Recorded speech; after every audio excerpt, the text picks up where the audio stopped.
Hello, it's Blue Orange 22.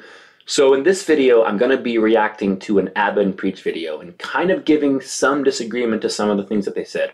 And this isn't me hating them or like trying to start a beef or a feud. I respect their channel. But it's this video here, and it's about the trends, the growing trends of how men are less likely to go to college in the United States.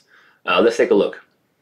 Today's topic. Let's put this up there on the screen. This is a new Wall Street Journal investigation. Quote, men are abandoning higher education in such numbers, they now trail female college students by record levels. So get this, in 2020, the college gender gap has surged.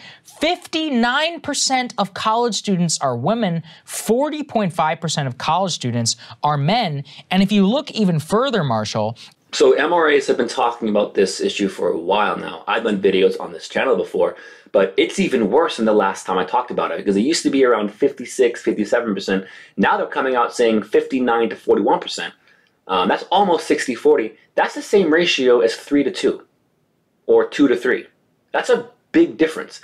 That means that in the United States today, women are 50% more likely to go to college than men. And just so it's very clear, I don't think there's anything wrong with women going to college and getting an education. The problem here is, why are men falling behind? Now, this next part is interesting. I don't know if Abba and Preach addressed it in this video, but I'm pretty sure they've talked about this in the past. In 2020, the college gender gap has surged.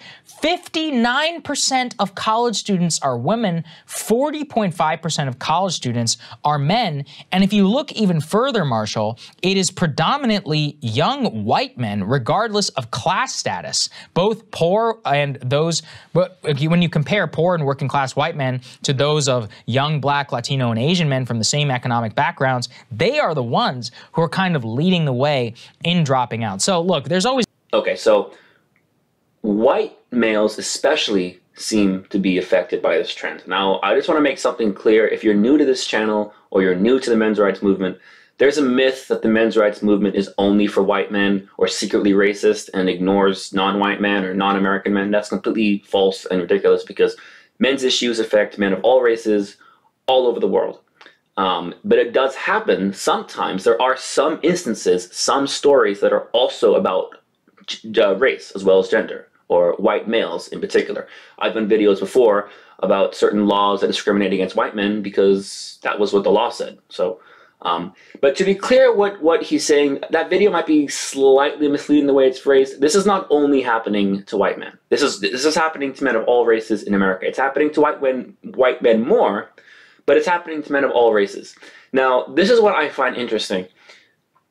Do you think that maybe it's because there is a certain hostility with kind of the more extreme social justice and extreme progressive politics that you very often see in college campuses?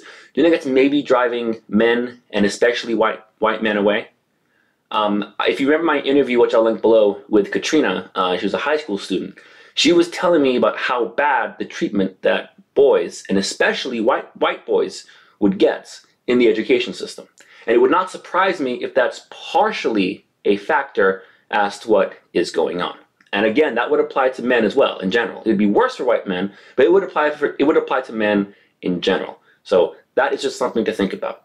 Something else to consider that Katrina actually mentioned in her interview is the possibility of false accusations. And I'm not saying that false accusations happen to every guy at every college, but I'm just saying it is something that men have in the back of their minds. And do I think that's preventing men from going to college? You know, probably not most men, but how much of a factor does that possibly play? You know, it's just something else to think about. Okay, so here's where I kind of disagree with Abba and Preach, and I don't mean to call just them out, because I hear this attitude a lot from other MRAs, and I kind of don't agree with it. So I'm going to let the first video finish, and then it's going to go right to Abba and Preach, give their opinions, and then I'll give you my thoughts. A little bit of an imbalance within college, but 60-40 all within a year, and a dramatic increase in that, especially whenever it comes to socioeconomic status, is absolutely crazy. It's going to change higher education for a long time. So what's going on here? Well, it's not just going to change higher education, it's going to change our country. Yeah. Right. Because the key fact in this Wall Street Journal report, it's probably paywalled, but I really recommend people try to find it as much as they can, because once again, this is actually, I don't want to overstate this, a game changer as we look to how the next couple of decades are going to play out. There's been a huge actual decline in the number of individuals enrolled in college over the past decade, and 71% of that decline is driven by young men. Like that is the key fact. People are saying they don't want to do it and they're making that conscious choice. Great. Listen, university is not tenable for most folks. Having to take out hundreds of thousands of dollars in through student loans, or even 50, 60 grand with interest and all that stuff. It's untenable, considering also the fact that the return on investment isn't very high for a lot of these degrees. It's crazy, isn't it? So knowing that young men are saying, listen, I'm not going to fuck up my whole life, take on all this debt and shackle myself to a degree that one, I probably don't even know if I want to do, because who the fuck knows what they want to do when they're 18, bruv. At 18, I don't even know where I want to stick my dick in. You want to tell you where I could choose my future? Bruv, are you mad? That's crazy. You're moving mad. That's crazy. You're moving mad. And you're telling me I have to make a choice and take on debt? Bruv, this is a lose-lose, and it's going to be a lose-lose in 20 years. So it's just L's all day. Okay, so first of all, I actually do agree with a lot of the points they're making. I kind of see where they're coming from. But the thing that I don't like, and a lot of MRAs say this too, is I don't think just saying, oh, well, the system is screwed, so that's fine, who cares anyway, is the right approach. Instead, I think we should say, hey, we have a problem, and let's try and fix it.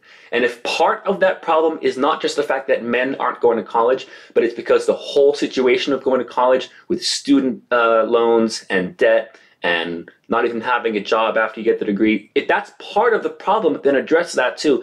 But to just walk away from the problem altogether and say, well, it's fine because it sucks anyway, I don't think that's the way to go. And I think it's going to be, as the two guys were saying in the first video, it's going to change the workplace, and it already is. Young men are already earning less than young women, and have been for years now. And it's going to cause an imbalance in society. And I think overall, a balanced society is best. I kind of understand, I do agree with their point, actually. I 100% agree. There are some degrees that are not going to make you a lot of money after you graduate. But I think they're kind of sort of undervaluing the overall benefits of college. Yes, even though people have to choose at a young age what they're going to do, there's unquestionably a statistical difference between the average income of someone with a college degree and an average income of someone without a college degree. And overall, not always, but overall, going to college increases your expected salary over your lifetime. But here's some articles from earlier this month, what this story is about. You know, this is recent. This is happening now. How the gap is only getting bigger. Now, did I have to bring up Abba and Preach to make this video on this subject? Probably not. Did I mostly do it for clout and to get more clicks? Probably. But hey, this is YouTube, and if you want to get famous, sometimes you have to cheat. But in all seriousness, people are starting to talk about this problem that MRAs have been trying to warn society about for years. And something that's very frustrating that MRAs experience all the time is we know about a problem 5 or 10 years before anyone else does. Or I should say a lot of people, not anyone, but a lot of people. And we try and warn people about it, we try and tell people about it, and then we get called misogynists or incels or far right. And then we think in our heads, yep, I know what's going to happen. It's going to get so bad that eventually people will notice, because it'll be impossible not to notice. And then they'll say, well, why is this happening? How come no one notices happening? Happens a lot. But this is a subject that people are starting to talk about. And yeah, you know, what are their causes? Why is this happening? What are going to be the long-term effects in employment, in dating? Something else I haven't preached talk about. How is this going to affect the dating world moving forward? There's a lot of things that this might affect, and I think it's negative to have an imbalanced society. And feminists might counter saying, well, women had this problem for centuries. Women weren't allowed to go to college. And I agree, that's bad. I would agree that is bad. And like I said, I think balance is better. So anyway, take a look at the education gap from a very young age even. You know, I've done lots of videos and posts about this. This is something else MRIs talk about. I've linked these below.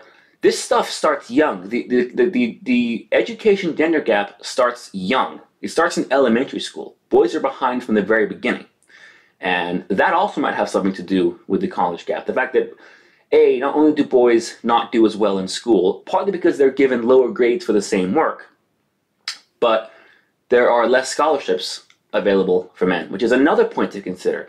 The group that is statistically less likely to go to college, significantly so, right, has less scholarships available. Now, I could understand the case for scholarships if there's a disadvantaged group that is heavily, disproportionately underrepresented. But that's obviously not women in the US anymore, and it hasn't been for quite a while now. So that's also just something to consider. I think the education gap in childhood is very, very important to look at. I think this problem starts very, very young. Anyway, so thanks for watching, and tell me what you think in the comments below. By the way, I realized that I just did something that I never thought I would do, and I actually used to laugh at this and think it was stupid, but this isn't just a reaction video. This is a reaction to a reaction video. So I'm reacting to Abin Preach reacting to a third video. It's a video about a video about a video. I have officially become one of those people. I never thought it would happen to me. Well, I guess I'm officially a YouTuber now. All I need is an obnoxious Instagram page and a crappy taste in fashion, and boom, we're in the game.